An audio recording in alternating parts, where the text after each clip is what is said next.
But let me come to Mr. Bwala. As it stands right now, the decision of the federal government, can the group, when they say they don't carry arms, and they say that some of the other people who are supporting them saying that they're not terrorist group, where do they stand right now? Well, the Terrorism Prevention Act is clear that even when a group is proscribed as a terrorist organization, when they cease to carry the elements that constitute the act of terrorism, they can bring an application to the court. And if the President of the Federal Republic of Nigeria, through the Attorney General, is satisfied that this group of persons have declined or have given up those elements, what I mean by those elements, for example, in the case of IPOB, they must cease to carry a flag within the Federal Republic. They must cease to call themselves as a nation under the Federal Republic. They must cease commenting acts that constitute treasonable felony. They must cease intimidating a population. They must cease from coercing the government by any means other than that which is provided by the Constitution. And the constitutional means of agitation is through the elected officers from those Mr. Bwala, let's take a breather. They are not representing you well. All right, we need to take a moment on the program, but when we come back, we'll talk about anti-corruption war and what is being done by the present government of President Muhammadu Buhari on that with a CJN policy statement. Join us again, everyone.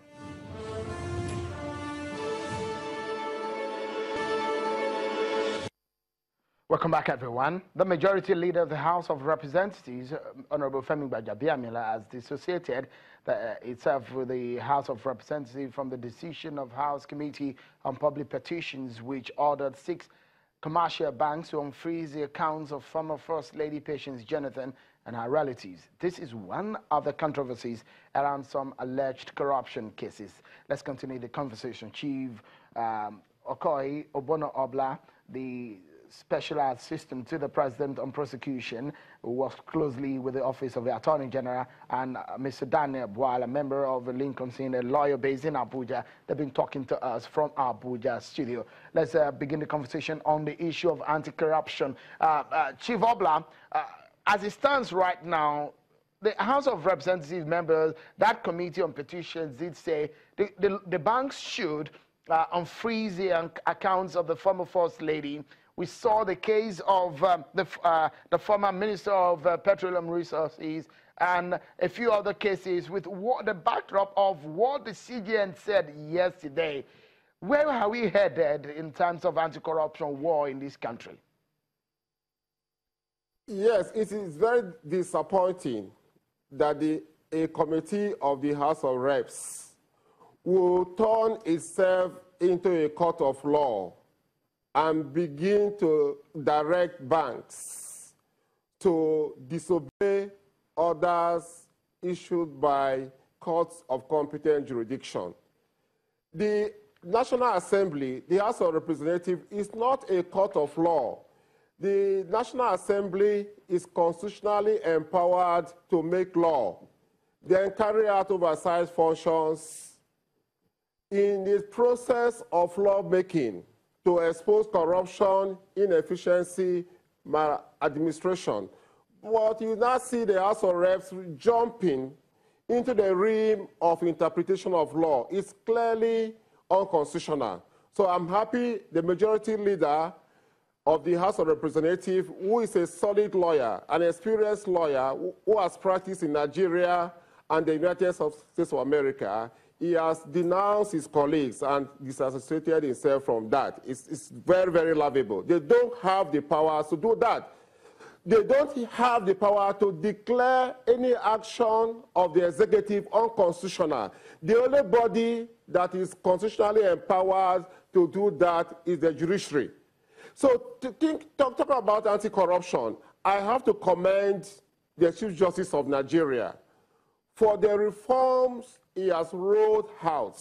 I believe these reforms, as outlined by the Chief Justice of Nigeria, is what we have been clamoring for. The synergy, that there must be synergy between the three branches of government. The three branches of government are separated, they are independent, but they have to collaborate, they have to partner, they have to cooperate Chief in running the Obla, country. if I may quickly butt in, sorry if I may butt in, the judiciary headed by the CJN came up to say they want to fight corruption, and he has reeled out all these policy statements.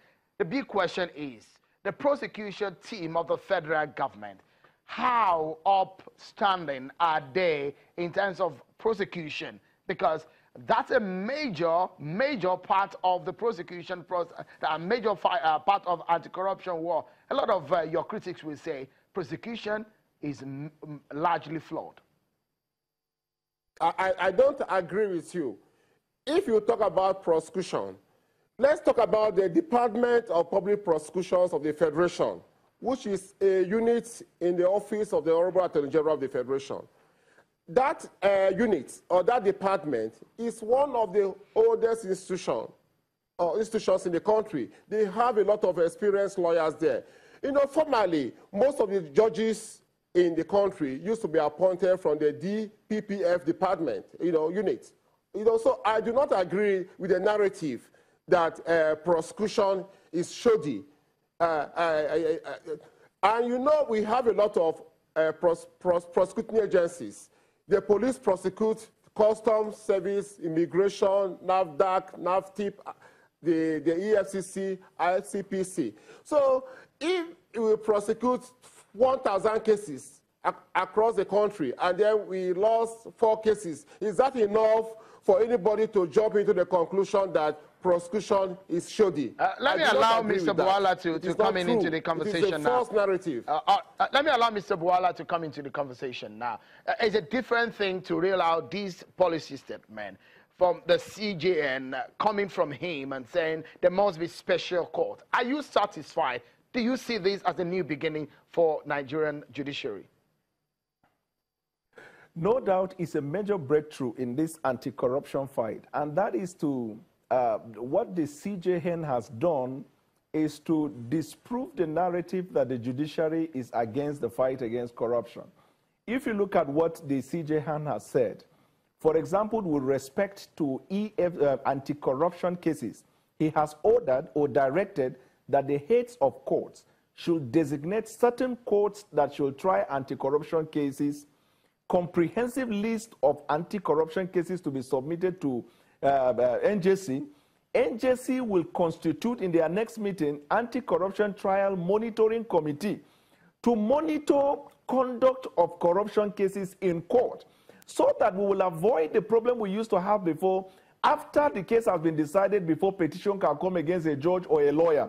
Now, by monitoring the conduct, they will be able to avoid the problem. But of note also is the conduct of parties, both prosecution and defense, that causes undue and unnecessary delay in the administration of criminal justice system as far as anti-corruption cases is concerned. The CJN made it clear that with respect to the judge, any case involving misconduct of a judge will be referred to NJC. With respect to the senior advocate, to the privileges committee, with respect to the non-senior advocate, Mr. Bwala, to the legal practitioners, because of our time, Mr. Bwala, sorry, because of our time, because I'd like you to round up your thoughts with this question, then I'll allow Chief Obla to also round up his thoughts with the question I'll put to him. But quickly, do tell us, isn't this just cosmetic of what the CJN has said, considering structure that will make all of these policy statements work?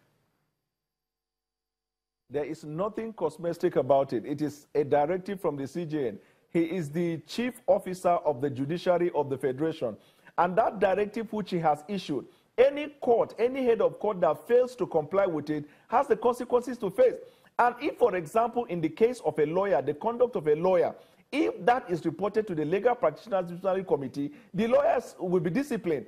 Of special note also is this unnecessary interlocutory appeal and stay of proceedings application that people bring in order to delay administration of Criminal Justice Act. I believe, and I hold a strong view, that what the CJN has said is going to bring a major breakthrough in this fight. Right. Because one, there must be a court. The court must hear the matter expeditiously. The conduct of the judge and the lawyers are going to be monitored. And there is a consequence on any act that violates the ethics. We need to go now. Let me allow Chief Obla just in 30 seconds. Chief Obla, this is like Christmas for you in your office as a chief prosecutor in the Federal Republic of Nigeria. What does this mean for you going forward, just in 30 seconds? The impetus we have been looking for, what we have been yearning for, the support of the judiciary. Not that the judiciary should send people to prison if there is no evidence, but we want the judiciary to be in tandem with the executive. You know, we are very happy. I have to commend the CJN, and this impetus will strengthen our work, and you are going to see a new lease of life in the way corruption cases are handled or tackled in the country. Thank you so much. Chief Okoi Obono-Obla, the Special Assistant to the President on Prosecution, Mr. Daniel Boala, a lawyer, regular analyst on Channels Television. That's how far we can go on the program, and that's our show for tonight. Many thanks for being part of it, everyone. I'm Sean Wakimale. Bye for now.